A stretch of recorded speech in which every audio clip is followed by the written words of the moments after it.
Bonjour à tous et à toutes, chers adhérents de BHC. Aujourd'hui, nous parlons de Tou Bishvat, que nous allons fêter ce soir. Nous sommes le Yudalet Shvat. Ce soir, c'est Tou Bishvat, le 15 Shvat.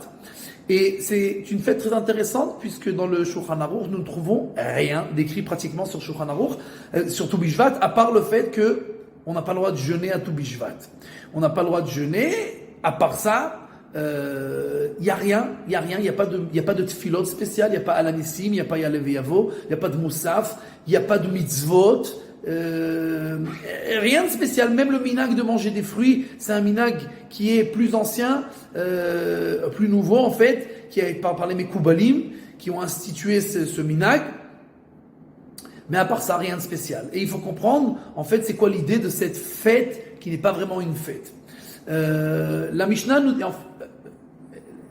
la Gemara nous dit que Tou Bishvat, c'est le jour où en fait la sève recommence à monter dans les arbres. C'est-à-dire qu'aujourd'hui nous regardons dehors, il pleut, il y a du vent, les feuilles sont tombées, la nature a l'air morte. Et nos sages nous dévoilent qu'à ce jour-là, en fait, même si la nature a l'air morte, aujourd'hui la sève recommence à monter dans les arbres. Et c'est la préparation au printemps, à la venue des feuilles, des fleurs, des fruits, etc. Et du renouvellement de cette nature. Maintenant, nos sages nous disent que Tou Bishvat, il s'appelle Rosh Hashanah La'ilanot. Nous connaissons tous le Rosh Hashanah du premier Tishrei avant Kippour. Et là-bas, il y a plein de mitzvot. On se prépare tout le Chodesh Elul, on fait les slichot. Il y a des prières spéciales. On fait Ya'alev Yavo, on mange, on jeûne à Kippour, on sonne le shofar. Il y a plein de mitzvot, plein d'actions religieuses que l'on fait à cette période. Et il faut comprendre que si Rosh Hashanah, c'est un jour d'introspection, il faut comprendre aussi que Tou Bishvat, il semblerait que c'est aussi un jour d'introspection, mais il faut comprendre c'est quoi la différence, ou exactement qu'est-ce qu'on doit faire à Tou Bishvat, puisqu'il n'y a rien. Et la réponse, il semblerait, c'est que l'homme, en fait, est fait de deux parties, son âme et son corps. La majorité des gens, ils s'occupent toute leur vie de leur corps. C'est-à-dire, ils mangent, ils boivent, ils dorment, ils s'amusent, ils vont en vacances, ils achètent des voitures, des maisons, des habits, ils sont tout le temps occupés avec leur corps.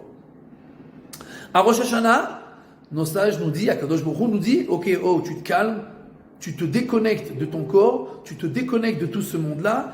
Il ne faut pas oublier que l'essentiel, c'est ton âme, c'est le monde futur. Et donc, on te donne plein de mitzvot, plein d'actions religieuses, plein de cultes, entre guillemets, qui vont te rappeler que tu es en train de t'occuper de ton âme, qui est l'essentiel, en fait, de ta vie. Bien que tu as l'impression que ta vie, c'est ton corps, eh ben non. On t'aide avec énormément de mitzvot et d'actions pour te rappeler c'est quoi l'essentiel. Et la majorité des gens ont besoin de ce jour-là. Mais il y a quand même une minorité qui faute de l'autre côté, qui oublie le corps. C'est-à-dire que l'âme, c'est toute leur vie, mais ils délaissent leur corps, ils délaissent la matérialité, ils s'éloignent de tout ce qui a trait à ce monde-là. Et alors, il semblerait que Tou Bishvat, c'est le jour de l'introspection du corps. Bien entendu, on n'a pas besoin de te donner des mitzvot à Tou Bishvat, puisque l'idée, c'est pas ni les mitzvot, ni la prière, c'est ton corps. Donc, on te dit, en fait, occupe-toi de ton corps. Et comme, bien entendu, la majorité des gens, on n'a pas besoin de la rappeler, ça, c'est pour ça que ça prend une très petite place dans la religion. Tout le monde a besoin de se rappeler Rosh Hashanah, l'âme, le monde futur.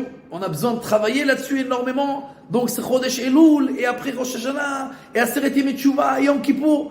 Parce que ça, tout le monde a besoin. À Tou Bishvat, la majorité des gens, ils n'ont pas besoin de se rappeler de leur corps. Donc il n'y a pas d'halachot. Il n'y a pas d'halachot, il n'y a pas de mitzvot, il n'y a rien. On te dit juste, rappelle-toi, le corps, on en a besoin. Tu es en faute si tu le délaisses. D'accord? Mais il faut savoir lui donner sa proportion. Une petite proportion, mais une proportion qui existe. Parce qu'on, sans son corps, im en Torah, im en kemach, en Torah. S'il n'y a pas de farine, il n'y a pas de Torah non plus. Bien entendu, im en Torah, en kemach. L'essentiel, c'est la Torah, et c'est l'étude, et c'est les bonnes actions, et c'est les mitzvot, et c'est le service divin, etc. Mais on a besoin des deux. Et donc, pour nous rappeler cette partie que certaines personnes ont peut-être tendance à oublier, alors on nous a donné un jour, d'accord, où il n'y a rien qui a trait à l'âme, entre guillemets, mais on te dit mange, mange des fruits, mange tout ce qui a trait à la nature et sois connecté à cette nature-là qui te donne la vie parce que on a besoin des deux. Chag Sameach.